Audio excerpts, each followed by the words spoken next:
নমস্কার বেগুনরে আশা করি ওনারা বেগুনে ভালো আছেন। আমিও ভালো আছি। আমি বর্তমান আছি আরারি গ্রামত রামু কেন্দ্রীয় সীমা মহাবিহারত ইয়ান রামুত মাঝে অবস্থিত। মন্দিরগো কিছুদিন আগে উদ্বোধন হয়ে দেখতে অনেক সুন্দর। এই মন্দিরগো যত দেখির তত মুগ্ধ হয়ে গই।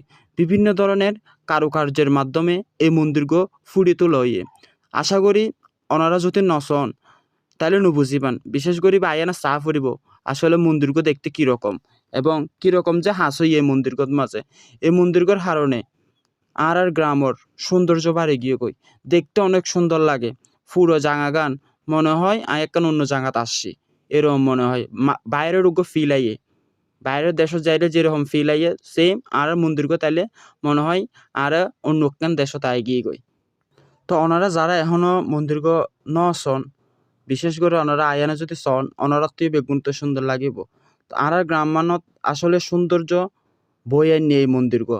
এই মন্দিরগো যদি নইলে মনে করেন সৌন্দর্য হারে হয় কি জিনিস আসলে আর বুঝি না পাইতাম। মন্দির এবার হওয়ার হারণে আর মনে করিতে আসলে গ্রামমান অনেক উজ্জ্বল হইয়ে এবং আর এলাকাগান দেখতে আরও সুন্দর লাগে। সো ওনারা যারা আর মন্দিরত বা এখনও নো আয়ন সো আয়ান আসলে আর এই স্বর্ণ জাতিগো ওনারা বেগুনে ঘুরে যেতে পারিবেন। আর রামুত আরও অনেক বুদ্ধ মন্দির আছে, ওনারা চাইলে বুদ্ধ মন্দির বেগুন ভিজিট করে যেতে পারিবেন।